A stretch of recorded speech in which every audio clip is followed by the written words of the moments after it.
Assalamualaikum warahmatullahi wabarakatuh. Salam sejahtera buat sobat-sobat dimanapun berada.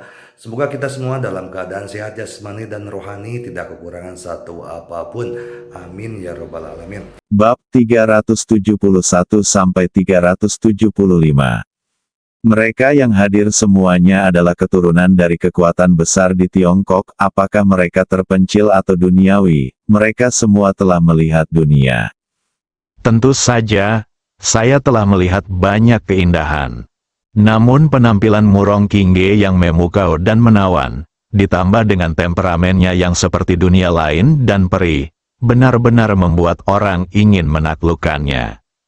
Selama dia bisa mengalahkan semua orang jenius di Tiongkok dan memenangkan gelar generasi muda nomor 1 di Tiongkok, dia tidak hanya akan mampu bergema di seluruh Tiongkok, tetapi juga menaklukkan kecantikan nomor 1 di Tiongkok. Kecantikan cocok dengan pahlawan, inilah kebenaran abadi. Semua anak muda yang telah mengikuti penunjukan 10 tahun ini bersiap-siap, bersemangat untuk mencoba, dan ingin mengekspresikan diri.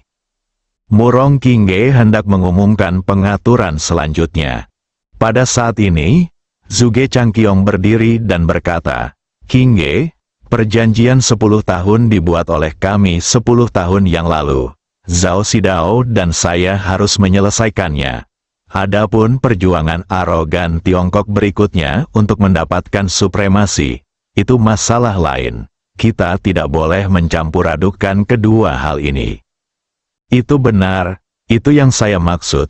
Perang antara Tiongkok dan Tiongkok adalah perang antara Tiongkok dan Tiongkok. Mereka tidak dapat dicampur bersama. Pemikirannya konsisten dengan Zhuge Changqiong. Dia dan Zhuge Changqiong harus memutuskan hasilnya terlebih dahulu. Selama dia mengalahkan Zhao Xidao, dia akan memenangkan kontrak 10 tahun. Dan bahkan jika dia tidak bisa mengalahkan semua orang di kompetisi Tiongkok berikutnya, reputasinya akan meningkat. Jika tidak, begitu mereka dikalahkan lagi, perjanjian 10 tahun yang telah mereka persiapkan selama ini hanya akan menjadi gaun pengantin bagi orang lain. Saat ini, ada begitu banyak pahlawan Tiongkok, dan keturunan dari keluarga tersembunyi merupakan mayoritas. Bahkan jika Zhao Xidao sombong, dia tidak akan berani mengatakan ini. Jadi kita tetap harus membangun reputasi terlebih dahulu, dan mendapatkan keuntungannya terlebih dahulu. Murong Qingge tidak menyangka Zhuge Changqiong dan Zhao Xidao akan berdiri dan menanyainya. Bukankah mereka ingin meraih predikat orang nomor 1 di kalangan generasi muda Tiongkok? Atau apakah mereka telah melihat begitu banyak kebanggaan Tiongkok dan tidak percaya diri? Bukan tidak mungkin membiarkan keduanya bertarung, namun salah satu dari mereka pasti menang, dan sesuai kesepakatan ia harus menikah dengan pemenangnya. Hal ini akan sangat mempengaruhi rencana divisi tersebut. Tugas yang diberikan kepadanya oleh sang master adalah menggunakan perjanjian 10 tahun ini untuk mengadakan acara akbar bagi para pahlawan Tiongkok untuk bersaing memperebutkan tempat pertama. Dan dia harus menikah dengan pemenang acara kebanggaan musim panas Tiongkok ini. Karena pemenang ini akan menjadi sangat penting di masa depan. Begitu penting bahkan dapat mempengaruhi kelangsungan hidup Kunlun, sehingga ia harus ditarik ke kubu Kunlun. Murong Qingge tidak tahu bagaimana menghadapinya, jadi dia hanya bisa menoleh untuk melihat tuannya. Yuan Yin berdiri dan berkata, "Saya Yuan Yin, tetua ketiga Kunlun, dan guru dari Murong Qingge. Saya adalah orang yang bertanggung jawab atas acara Tianjiao ini. Setiap orang harus mempercayai reputasi saya di Kunlun. Qingge adalah Kunlun saya. Dia telah dibudidayakan dengan hati-hati dan berusaha terlalu keras pada Kunlun saya. Jika dia ingin menikah, dia secara alami hanya akan menikah dengan orang terbaik dari generasi muda. Jika kamu ingin mendapatkan Qingge, dia harus mengalahkan semua jenius di Tiongkok dan menjadi orang nomor 1 di antara generasi muda di Tiongkok." Zhao Xidao dan Zhuge Changqiong saling memandang. Saat ini, Murong Qingge tidak begitu penting. Mereka harus berjuang untuk diri mereka sendiri dan keluarga mereka sebelum festival kebanggaan Tiongkok dimulai.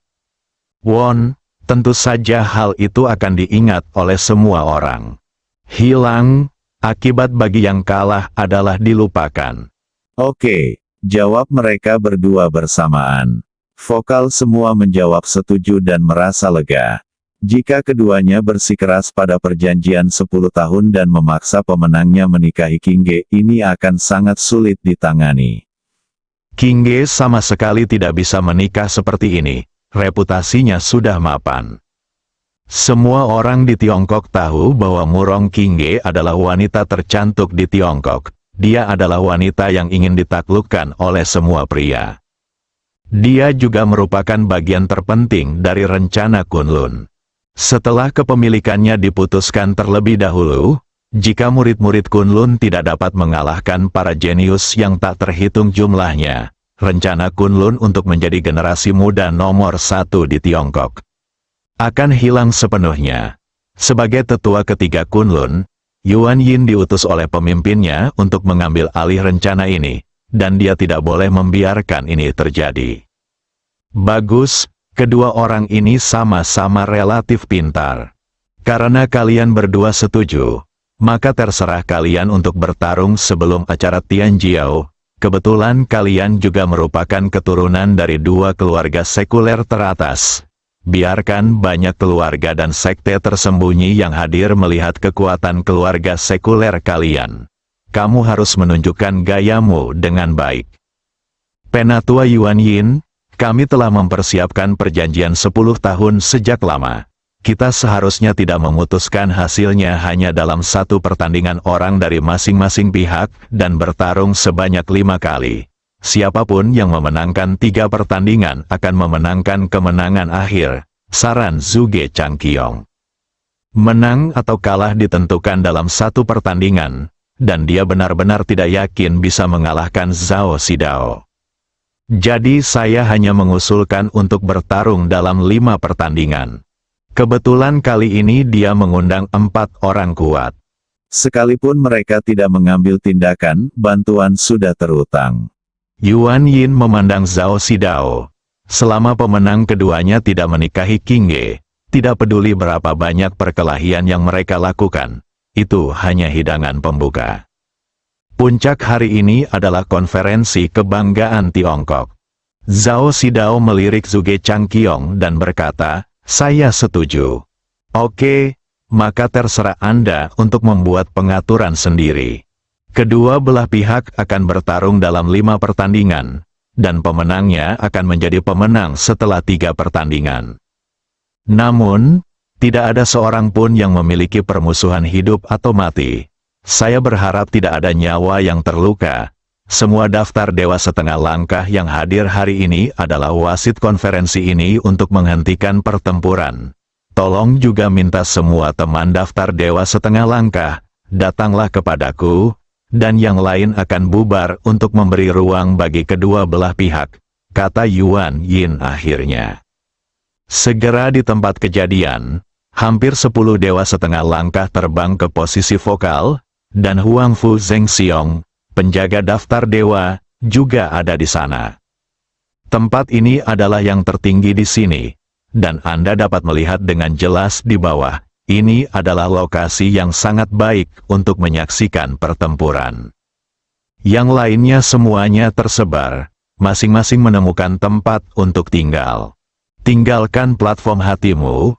Kunlun tidak hanya sangat kuat, tetapi juga memiliki prestise yang tinggi di antara semua keluarga dan sekte yang tersembunyi. Kali ini, Hua Xiaojiao diorganisir oleh murid-murid Kunlun, jadi semua orang bertindak sesuai dengan kata-kata penatua Kunlun. Zhuge Changqiong dan Lin Dong berkumpul, membahas urutan bermain selanjutnya. Saudara Feng, bagaimana pertandingan pertamamu? Zhuge Changqiong bertanya. Oke, jawab Feng Xiu. Tidak lama kemudian, Yuan Yin berbicara lagi. Apakah kedua belah pihak siap? Siap, Zhuge Changqiong dan Zhao Xidao menjawab secara bersamaan. Kalau begitu mari kita undang orang pertama dari kedua sisi untuk maju. Feng Xiu dan seorang pria berusia 30-an berjalan ke posisi tengah pada saat yang bersamaan. Hal ini wajar dilakukan untuk mencegah kedua belah pihak menyasar orang. Bagaimanapun, keduanya adalah anggota keluarga sekuler terkemuka. Meski mereka tidak mengetahui seluk-beluknya, mereka mengetahui beberapa kekuatan dari kedua belah pihak. Situasi ini dapat dihindari dengan mengirimkan orang dari kedua sisi secara bersamaan. Feng Xiu dari keluarga Feng di kota iblis. Feng Xiu dengan lantang mengumumkan latar belakang keluarganya. Semua orang yang hadir bisa mendengarnya dengan jelas. Hal seperti ini di mana Anda bisa mendapatkan muka di depan banyak kekuatan di Tiongkok jika Anda menang. Tentu saja Anda perlu menyatakan status keluarga Anda dengan lantang. Adapun kalah, tidak seorang pun yang berani bermain akan berpikir bahwa dirinya akan kalah. Yu Bin dari keluarga Yu di Provinsi Ximing, pihak lain juga berkata dengan keras. Feng Xiu mengeluarkan sarung tangan logam dan meletakkannya di tangannya dan berkata, "Tunjukkan senjatamu, jika tidak, kamu tidak akan memiliki kesempatan untuk sementara waktu." Terserah kamu, mencabut pedang dari pinggangnya. Ujung pedangnya menunjuk ke cahaya dingin. Boom! Keduanya meledak pada saat bersamaan. Mereka semua adalah kekuatan di tahap awal peringkat naga. Tapi kalau dilihat dari baunya, aura Feng Xiu lebih kuat dari aura Yu Bin. Kultivator feodal seharusnya sudah berada di puncak tahap awal pemeringkatan naga dan dapat memasuki tahap pemeringkatan naga kapan saja. Yu Bin, sebaliknya, baru saja memasuki tahap awal peringkat naga. Namun, dalam kasus ini, perbedaan ini pada dasarnya dapat diabaikan. Kemenangan atau kekalahan di medan perang berkaitan dengan banyak aspek. Misalnya pengalaman bertempur, kemampuan beradaptasi dengan situasi, pemahaman dan penerapan ilmu bela diri, mentalitas pada saat kritis, dan pengendalian senjata. Bukan berarti kalau punya level lebih tinggi pasti bisa mengalahkan lawan. Kecuali jika wilayahnya sangat berbeda. Anda bisa mengabaikan semua kondisi di atas. Misalnya, jika Lindong ada di lokasi kejadian. Hembuskan saja nafasnya. Orang-orang ini tidak berdaya untuk menolak apapun metode yang mereka gunakan. Keduanya menghilang seketika. Cang! Suara pedang bertabrakan dengan sarung tangan logam. Setelah suara tersebut, terjadi tabrakan yang tak terhitung jumlahnya secara berurutan. Dang dang dang, dang dang dang. Tempat di mana keduanya bertarung adalah debu yang tak terhitung jumlahnya, yang membuat orang-orang tampak menjulang. Yu Bin memanfaatkan kesempatan itu dan menikam dada Feng Xiu dengan pedangnya. Ketika Feng Xiu hendak menikam dirinya sendiri dengan pedang, dia memegang tangan kanannya di depan dadanya. Ding! Ujung pedangnya bertabrakan dengan sarung tangan logam, mengeluarkan suara yang keras. Yu Bin menggunakan ujung pedangnya untuk mendorong Feng Xiu mundur terus-menerus. Setelah mundur beberapa meter, Feng Xiu melangkah ke tanah dan menghentikan tubuhnya yang mundur. Kemudian dia meraih ujung pedang Yu Bin dengan tangan kanannya dan memutarnya dengan kuat. Feng Xiu memutar pedang itu membentuk lingkaran dan menariknya ke tangannya, lalu menariknya dengan kuat. Yu Bin tidak menyangka Feng Xiu bisa langsung mengambil pedang itu. Tanpa bereaksi sejenak, tubuhnya bergerak maju setengah meter dengan pedang di tangannya. Saat dia bereaksi dan melepaskannya, semuanya sudah terlambat. Feng Xiu memegang pedang di tangan kanannya. Dia meninjunya dengan tangan kirinya. Yu Bin segera melepaskan pedangnya dan mengepalkan tangan kanannya untuk menemuinya. Saat ini, sudah tidak mungkin lagi peduli apakah lawan memakai sarung tangan logam. Sekali Anda dipukul di dada, konsekuensinya akan serius. Bang! Klik! Dua suara terdengar satu demi satu. Kedua belah pihak mundur beberapa langkah. Feng Xiu berdiri, mengangkat tangan kanannya, melihat pedang yang telah dia tarik kembali, menjentikannya, dan melemparkannya ke tanah. Di sisi berlawanan, Yu Bin sedang membungkuk, memegang tangan kanannya dengan tangan kiri, ekspresinya sedikit menyakitkan. Tinju kedua belah pihak baru saja bertabrakan. Dia tidak menyangka tangan kiri Feng Xiu begitu kuat, menyebabkan tangan kanannya langsung patah, dan karena lawannya mengenakan sarung tangan logam, punggung tangannya berlumuran darah saat itu. "Apakah kamu ingin melanjutkan?" Feng Xiu bertanya. Kebanyakan orang memang memiliki tangan kanan yang lebih kuat dibandingkan tangan kiri, kecuali mereka kidal. Tapi Feng Xiu berbeda. Meskipun dia tidak kidal, tangan kirinya jauh lebih kuat dari tangan kanannya. Untuk mengejutkannya, dia telah melatih tangan kirinya, hanya untuk mencapai efek menang dengan satu pukulan dalam pertempuran. Sekarang nampaknya hasilnya masih sangat bagus. Jika tidak, meskipun pertempuran ini dimenangkan, itu akan jauh lebih sulit. Yu Bin ingin membuka mulutnya untuk melanjutkan pertarungan, tapi Yuan Yin berkata lebih dulu, di ronde pertama Feng Xiu menang. Feng Xiu berbalik dan berjalan kembali. Zhuge Changqiong bergegas maju untuk menyambutnya. Terima kasih, Saudara Feng, kata Zhuge Changqiong sambil tersenyum.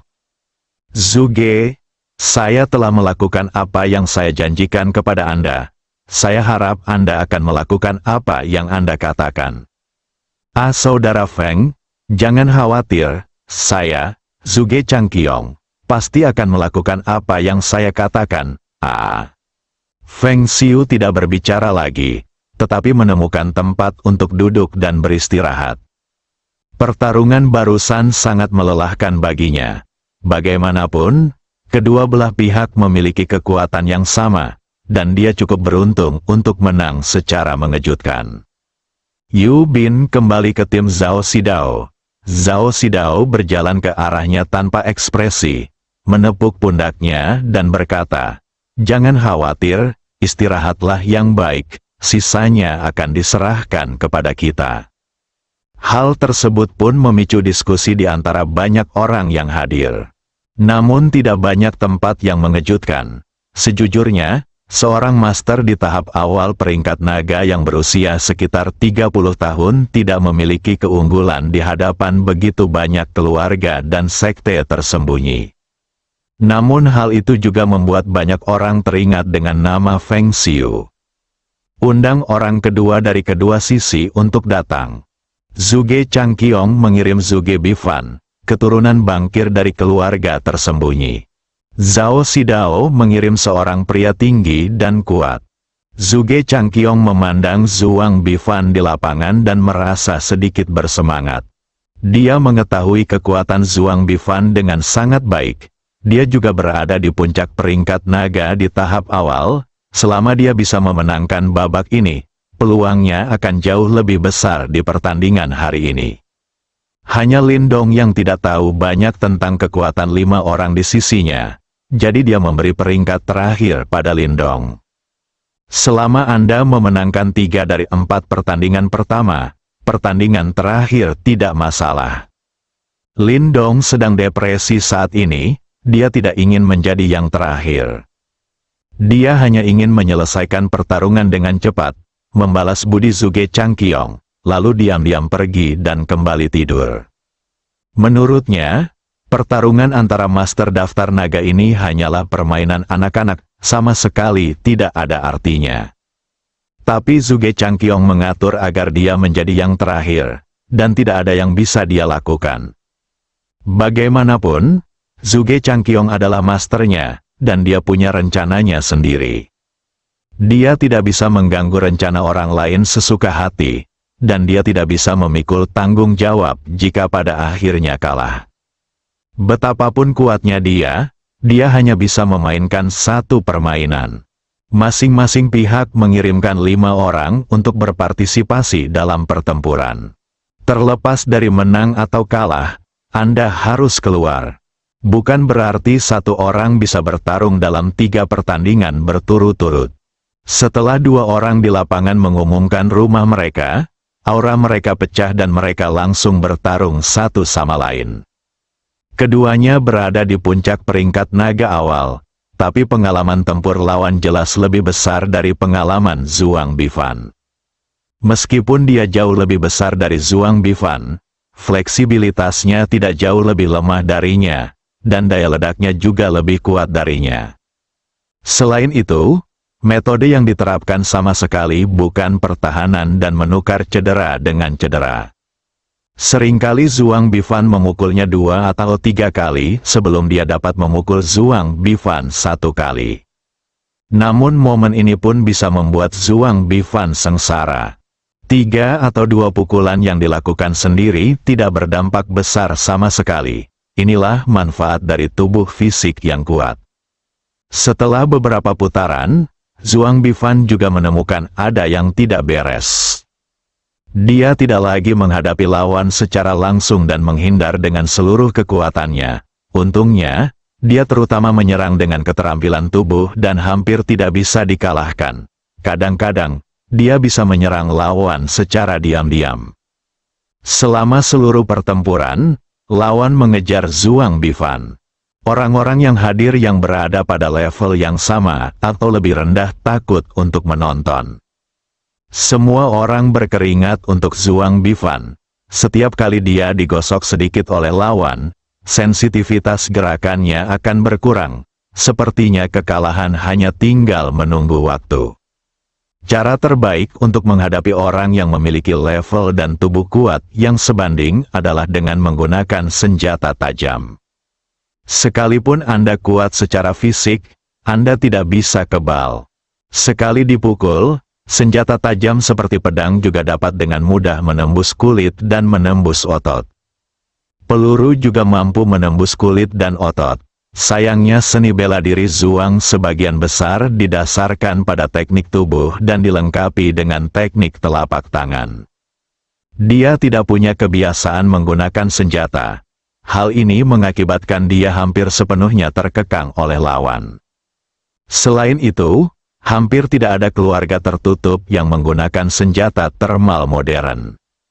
Umumnya yang menggunakan senjata termal adalah keluarga sekuler dan beberapa kelompok tentara bayaran. Zhuge Changqiong mungkin juga melihatnya, dan wajahnya terlihat sedikit jelek.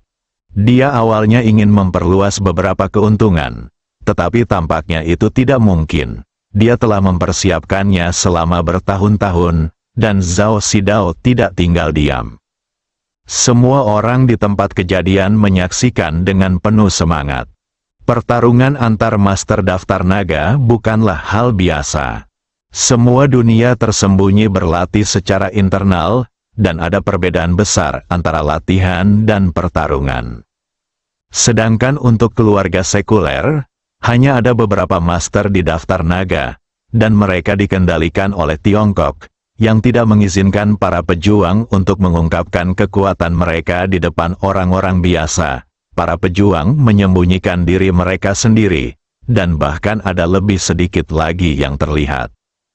Oleh karena itu, pertarungan habis-habisan antara master daftar naga seperti ini masih layak untuk disaksikan. Hanya Lindong yang menganggapnya tidak menarik dan menguap saat dia melihatnya. Ini seperti menjadi orang dewasa yang menyaksikan sekelompok anak bermain lumpur. Apakah Anda ingin dia ikut bermain? Setelah kedua belah pihak bertarung bola-balik selama puluhan ronde, Zhuang Bifan secara tidak sengaja menangkap celah tersebut dan meninju dadanya. Dia langsung mundur lebih dari 10 meter. Setelah dia berhenti, seteguk darah muncrat. Pukulan ini telah merusak organ dalamnya, membuatnya tidak dapat melanjutkan pertarungan. Daftar dewa setengah langkah seperti Yuan Yin yang berada di posisi tinggi juga melihat bahwa hasil dari kedua belah pihak telah diputuskan, dan segera mengumumkan kemenangan pihak lain. Zhuang Bifan kembali dengan ekspresi kesakitan di wajahnya. Zuge Changqiong dengan cepat melangkah maju untuk menghiburnya dan bertanya tentang cederanya. Kedua belah pihak bertarung 1 lawan 1. Lindong menghampiri Zuge Changqiong saat ini dan berkata, "Saudara Zuge, biarkan saya bermain di pertandingan berikutnya." Sekarang 1 lawan 1. Dia tidak ingin menunggu sampai Zuge Changqiong dan Zhao Xidao bertarung dengan skor 2 lawan 2 sebelum membiarkannya mengakhirinya. Saat itu, dia pasti akan menjadi fokus penonton. Orang lain mungkin akan tertarik pada hal-hal menarik seperti itu, tetapi dia tidak ingin menjadi pusat perhatian sama sekali. Lebih baik tetap low profile, Saudara Lin, Anda harus menunggu lebih lama lagi. Jangan khawatir, saya sudah memiliki tindakan balasan. Meskipun dia tahu bahwa Lindong tidak sederhana. Tapi bagaimanapun juga, saya belum pernah melihat Lindong mengambil tindakan, dan saya tidak tahu di mana kekuatannya. Dia bertanya pada Lindong hari itu, dan Lindong hanya mengatakan kalau dia mirip dengan orang lain. Hal ini membuatnya sedikit tidak yakin. Sekarang sudah 1 lawan 1. Jika Lindong dibiarkan naik dan kalah lagi, itu akan sulit untuk dihadapi nanti. Biarkan ikan merah datang lain kali, sudah 2 tahun sejak dia berhasil menembus peringkat naga, dan dia juga berada di puncak awal peringkat naga. Kata-kata wanita itu bahkan lebih membingungkan, dan dia sangat cantik dan mempesona. Harapan untuk menang masih tergolong tinggi. Lindong mengangkat bahu tak berdaya dan melangkah mundur. Sudahlah, tunggu. Kapanpun Zuge Changqiong melepaskannya, dia akan naik lagi.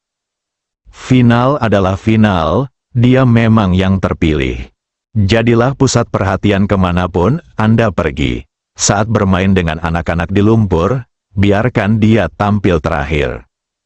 Bahkan jika Anda ingin bersikap rendah hati, Lindong berpikir dalam hati, tapi itu tidak masalah baginya.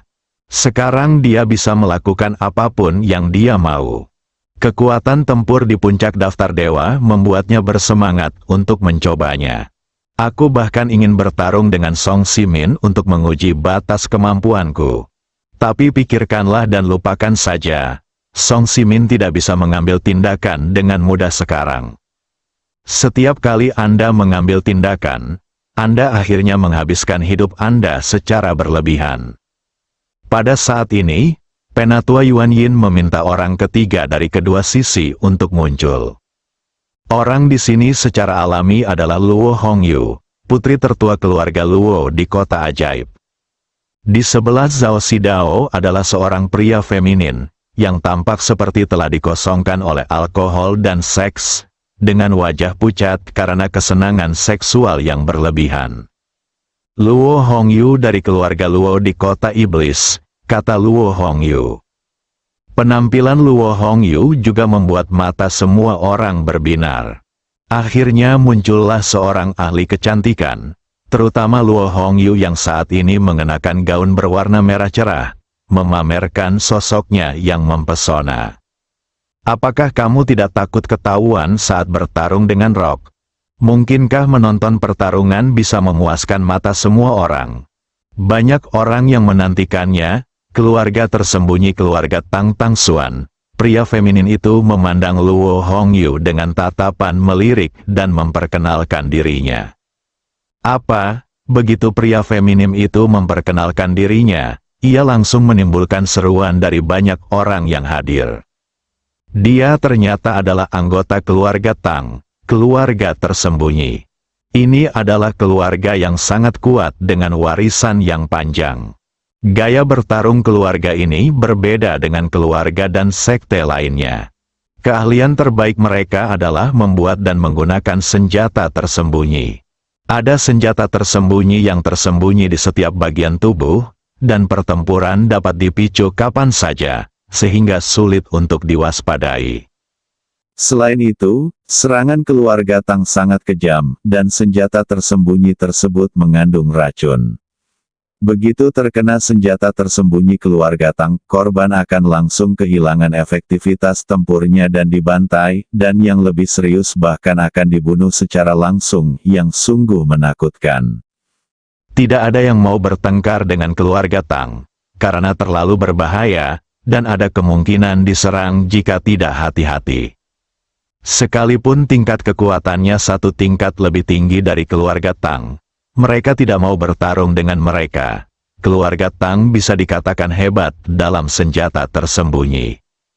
Jika Anda ingin bertanya siapa ahli tantangan lompatan katak di dunia ini, itu pasti keluarga Tang. Menurut catatan keluarga besar dan sekte, keluarga Tang bahkan menemukan bahwa prajurit lini pertama menggunakan senjata tersembunyi yang unik untuk membunuh naga setengah langkah. Keluarga Tang benar-benar sebuah eksistensi yang membuat banyak orang membicarakannya. Cara budidaya mereka juga berbeda dengan yang lain, mereka tidak pernah mengejar dunia nyata. Senjata tersembunyi adalah kehidupan mereka. Hampir sejak mereka berjalan di ladang, mereka akan dihadapkan pada produksi dan penggunaan berbagai senjata tersembunyi. Pria feminim ini ternyata berasal dari keluarga Tang. Ini sudah berakhir, kecantikan dari keluarga Luo ini hancur. Saya hanya berharap orang-orang dari keluarga Tang tidak kejam. Jantung Zhuge Changqiong berdetak kencang ketika dia mendengar bahwa pihak lain berasal dari keluarga Tang. Keluarga Zhuge adalah keluarga teratas di Tiongkok, dan ada juga beberapa catatan tentang perbuatan keluarga Tang. Dia tidak menyangka Zhao Xidao akan mengundang orang-orang dari keluarga Tang keluar. Apakah keluarga Zhao bekerja sama dengan keluarga Tang? Ada yang salah dengan keluarga Tang. Keluarga ini pasti akan membalas dendam. Siapapun yang menyinggung mereka tidak akan berakhir dengan baik. Ada keluarga yang telah menyinggung perasaan mereka dan langsung dimusnahkan oleh keluarga Tang. Apakah keluarga Zhao terlalu berani? Song berkata bahwa dia tidak bisa bekerja sama dengan keluarga yang memiliki catatan kriminal. Tapi sejujurnya, jika keluarga Tang meminta keluarga Zhuge untuk bekerja sama, mereka mungkin tidak akan ditolak. Bagaimanapun, Song Ximin akan segera mati. Begitu Song Ximin meninggal, Tiongkok pasti tidak akan mampu menghalangi begitu banyak keluarga dan sekte yang tertutup. Bagaimana kita bisa mendapatkan pijakan jika kita tidak memiliki kekuatan yang kuat saat itu? Namun, meskipun Zhuge Changqiong ingin bekerja sama, dia akan melakukannya secara diam-diam dan tidak akan melakukannya secara terbuka seperti keluarga Zhao. Atau apakah keluarga Zhao telah menerima kabar di Kyoto? Mungkinkah Song Ximin telah Zhuge Changqiong untuk sementara menahan gagasan ini? Untuk saat ini, mari selesaikan perjanjian 10 tahun terlebih dahulu. Pastikan untuk menanyakan beberapa berita di area ini setelah Anda kembali. Jika benar, Anda tetap perlu bersiap, dia juga siap menyelamatkan Luo Hongyu kapan saja. Wanita ini tidak bisa mati. Jika tidak, kepala keluarga Luo akan menjadi gila. Ada 2 orang di luar lapangan yang juga sangat gugup. Itu adalah Luo Dongli dan Luo Qianru, tuan muda kedua dari keluarga Luo. Orang di tempat kejadian adalah wanita tertua dari keluarga Luo, sepupu mereka. Tapi mereka juga pesaing mereka. Mereka tidak hanya berharap Luo Hongyu bisa menang, meningkatkan reputasi keluarga Luo, dan menjadikan keluarga Luo lebih kompetitif di masa depan, tetapi mereka juga berharap Luo Hongyu akan terluka parah dan kehilangan kualifikasi untuk bersaing dengan mereka. Mentalitas yang saling bertentangan ini membuat keduanya menatap tajam ke arah 2 orang yang ada di lapangan. Tang Xuan tersenyum jahat ketika dia mendengar seruan semua orang yang hadir, berkata, "Cantik, bagaimana kalau kita membuat kesepakatan?"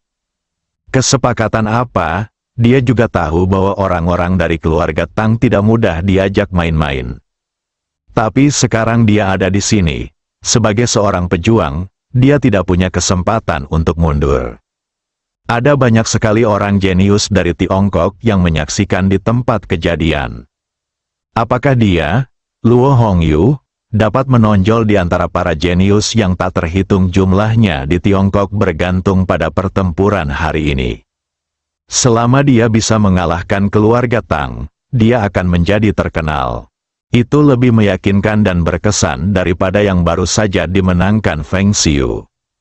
Aku akan berbelas kasihan nanti dan tidak akan menyakiti hidupmu, tetapi kamu harus tinggal bersamaku selama sebulan, bagaimana? Apakah layak menukar nyawa selama sebulan?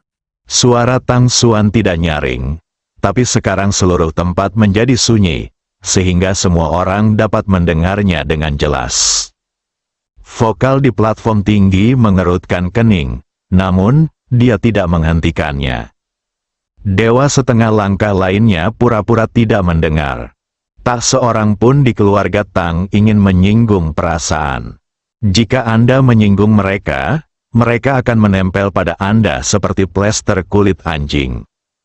Siapa yang tidak pusing jika diawasi oleh sekelompok orang yang selalu ahli dalam menggunakan senjata tersembunyi? Bahkan sekte top seperti Kunlun tidak mau menyinggung keluarga Tang. Orang-orang di bawah juga banyak bicara.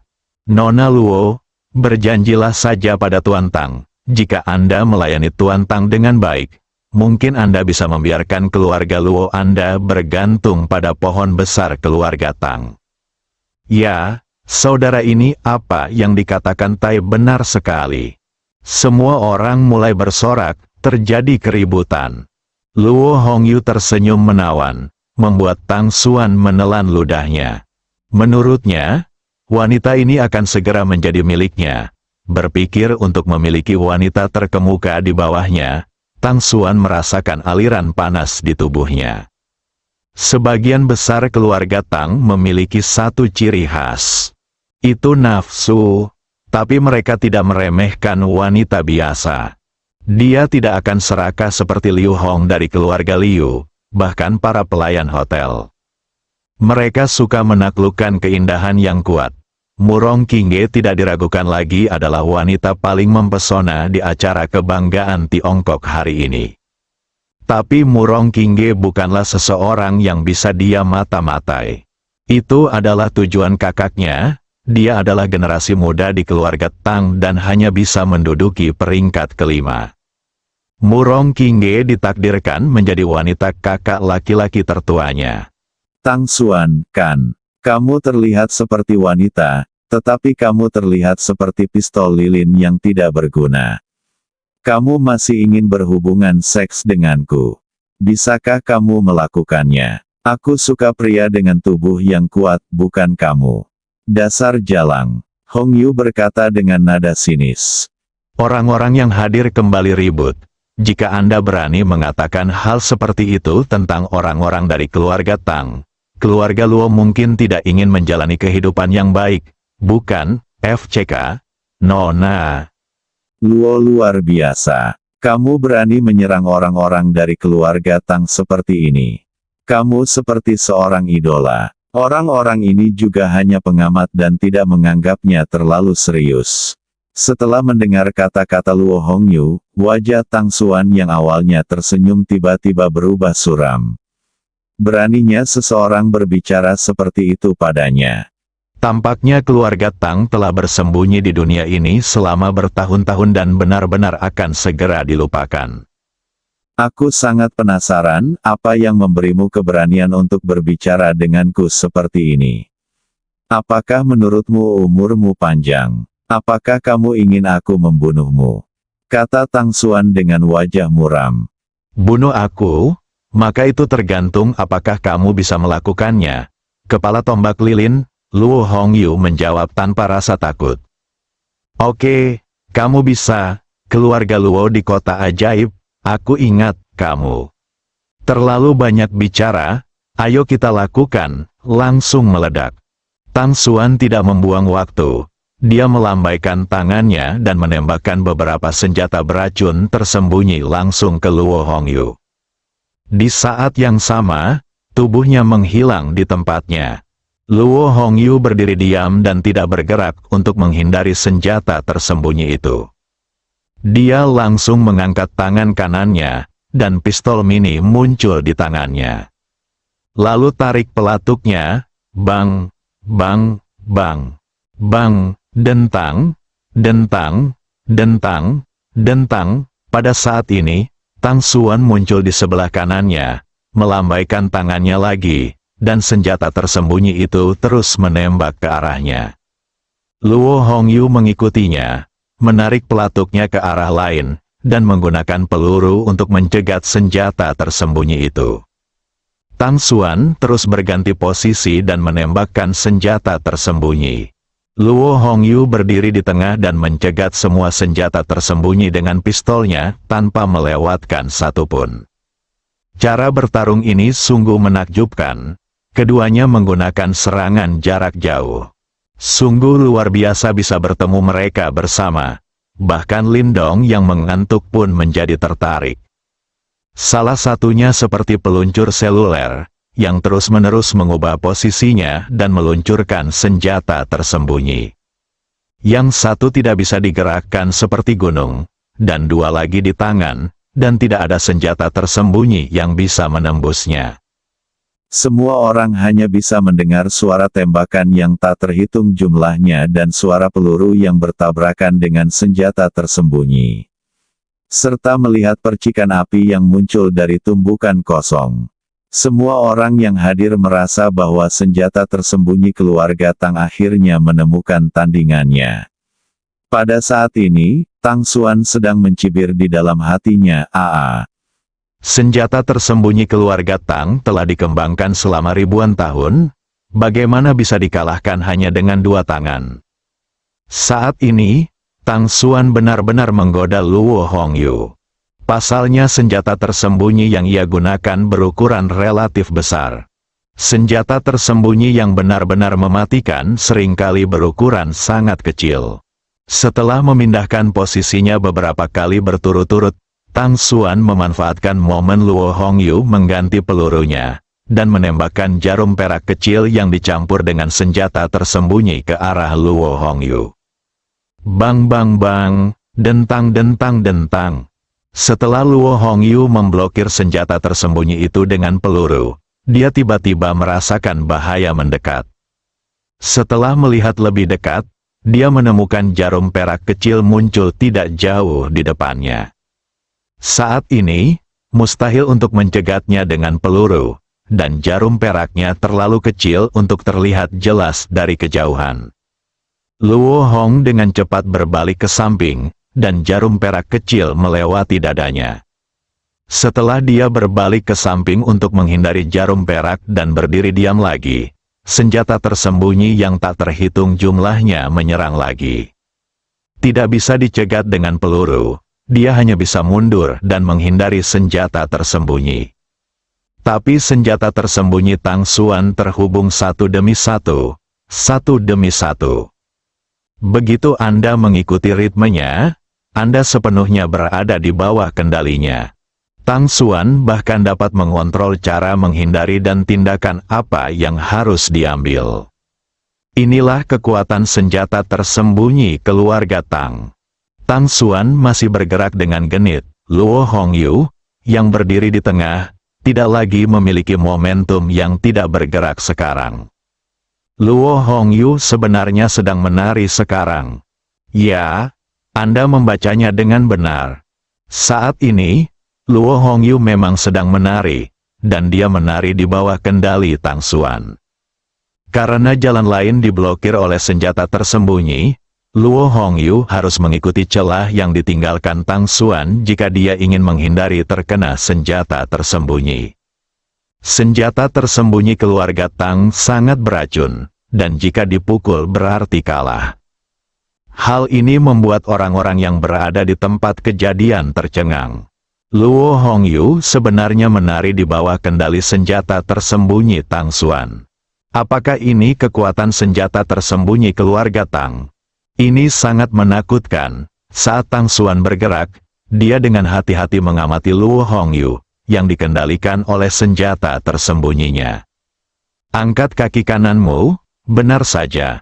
Luo Hongyu mengangkat kaki kanannya untuk menghindari senjata tersembunyi itu. Kebaikan, terlalu rendah untuk dilihat. Angkat kaki kirimu, kali ini dia mengendalikan jarak. Benar saja, Luo Hongyu terus mengangkat kaki kirinya. Brengsek, sebenarnya warnanya merah juga. Tapi dibungkus terlalu rapat, tidak berkabel, dan bentuknya tidak terlihat jelas. Tapi, paha ini, terlalu montok. Saya harus menaklukkan wanita ini. Aku ingin dia berteriak di bawahku. Tang Xuan gemetar karena kegembiraan. Luo Hongyu benar-benar yang terbaik dari yang terbaik. Karena Luo Hongyu mengenakan gaun merah, ketika dia mengangkat kakinya sekarang untuk menghindari senjata tersembunyi, dia benar-benar terbuka, dan Tang Xuan melihat bagian dalamnya. Sementara Luo Hongyu menghindari senjata tersembunyi itu, dia melirik Tang Xuan dan melihat ekspresinya saat ini. Baru saat itulah dia menyadari ada sesuatu yang tidak beres. Tindakan tadi ternyata merupakan celah yang sengaja ditinggalkan lawan untuknya. Terlebih lagi, dia baru saja mengangkat kakinya 2 kali, menghadap Tang Xuan, dan dia pasti telah melihat semuanya. Wajah Luo Hongyu membiru dan putih. Ini adalah pertama kalinya dia dipermalukan. Seorang pria benar-benar melihat bagian bawah tubuhnya. Bahkan jika dia mengenakan pakaian ketat, ini adalah sesuatu yang tidak akan pernah dia toleransi. Kecuali Anda menginginkannya, kalau tidak, siapapun yang berani memandang dirinya seperti ini harus mati. Saya harus membunuhnya. Luo Hongyu marah. Betapa buruknya seorang wanita yang kuat ketika dia sedang marah. Luo Hongyu akan tampil dengan sempurna, menghadapi gelombang senjata tersembunyi lainnya yang datang dari Tang Xuan. Dia benar-benar bergegas menuju Tang Xuan dengan seluruh kekuatannya. Dia bahkan tidak mengelak ketika senjata tersembunyi melintasi tubuhnya. Hindari saja bagian vitalnya. Senjata tersembunyi itu menggores gaun merahnya, lalu menggores kulit putih dan lembutnya, menyebabkan beberapa bekas luka di tubuhnya. Racun pun perlahan menyerbu tubuhnya. Namun saat ini, Luo Hongyu tidak dapat lagi mengontrol sebanyak itu. Dia diliputi amarah. Dia sebenarnya dipandang oleh pria yang menjijikkan. Saat ini, satu-satunya pikirannya adalah membunuh Tang Xuan. Dia berada di puncak peringkat naga pada tahap awal dan berlari dengan seluruh kekuatannya. Dalam 2 napas, dia menempuh jarak puluhan meter dan datang ke Tang Xuan. Tang Xuan tidak menyangka situasi ini akan terjadi sama sekali. Luo Hongyu bergegas meskipun terluka. Apakah dia tidak tahu ada racun pada senjata tersembunyi? Segera dia akan kehilangan kemampuan bertarungnya dan dibantai. Apalagi jika racun ini berlama-lama di dalam tubuh, maka akan membahayakan nyawa. Cukup adil, segera dia akan kehilangan kekuatan bertarungnya. Dan tanpa obat penawarnya sendiri, dia akan mati. Dengan cara ini, dia akan berada di bawah kendalinya dengan patuh. Ingin penawarnya, ingin bertahan hidup, maaf. Anda harus membuat diri Anda nyaman, baru saja memikirkan sentuhan warna merah di bawah rok. Tang Xuan langsung merasa seperti telah disuntik dengan darah ayam. Luo Hongyu mendatangi Tang Xuan tanpa basa-basi. Sebuah belati muncul di tangannya dan menusuk langsung ke jantung Tang Xuan. Tapi Tang Xuan menghindarinya, keduanya memulai pertarungan jarak dekat. Bang bang bang. Dentang-dentang-dentang. Segala jenis tinju saling beradu. Suara benturan logam tak ada habisnya. Keduanya beralih dari pertarungan jarak jauh ke pertarungan jarak dekat sekarang. Ini menyajikan pesta visual untuk semua orang, meski kekuatan keduanya tidak begitu kuat. Ada banyak sekali pahlawan Tiongkok di tempat kejadian, tetapi mereka tidak sekuat itu. Namun pertarungan mereka sungguh seru, bahkan Lindong menontonnya dengan penuh semangat. Luo Hongyu tiba-tiba merasa tubuhnya mulai terasa lemas dan pikirannya sedikit pusing. Saya tahu racun pada senjata tersembunyi itulah yang berperan. Dalam beberapa saat, dia akan kehilangan kekuatan bertarungnya. Terlebih lagi, intensitas serangannya juga menurun drastis. Gerakan kuat tadi menjadi lembut. Tang Xuan secara alami mengetahui situasi Luo Hongyu. Paling lama 10 detik, Luo Hongyu akan kehilangan seluruh kekuatannya. Kemenangan sudah dekat. Tang Xuan menunjukkan senyuman jahat. Luo Hongyu tahu bahwa situasinya tidak baik, jadi dia membuang belati di dalam hatinya, meraih Tang Xuan dan mendayung dengan belati yang sangat beracun. Pada saat yang sama, dia meninju dada Tang Xuan dengan tangannya yang lain. Tapi saat ini, dia berada di ujung kekuatannya. Pukulan yang dia lakukan juga lembut. Tang Xuan tidak peduli sama sekali. Bagaimana tinju seperti itu bisa menyakitinya? Biarkan saja tinju Luo Hongyu mengenai dadanya. Tang Xuan menahan pukulan itu, intensitasnya terlalu kecil. Itu tidak akan membahayakannya sama sekali. Bang! Tapi kemudian terdengar suara tembakan, membuat mata Tang Xuan membelalak ketakutan. Tinju Luo Hongyu mengenai dadanya, dan sebuah pistol mini muncul di tangannya. Tembakan ini menembus jantungnya, wajah Tang Xuan penuh keengganan. Bagaimana bisa, dia justru terbalik di selokan. Jantungnya tertembak, bahkan jika para dewa datang, mereka tidak akan bisa menyelamatkanmu.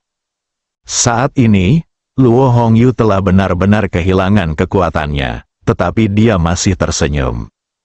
Dia akhirnya membunuh pria ini. Saya masih tidak bersalah. Lalu dia akan jatuh kembali.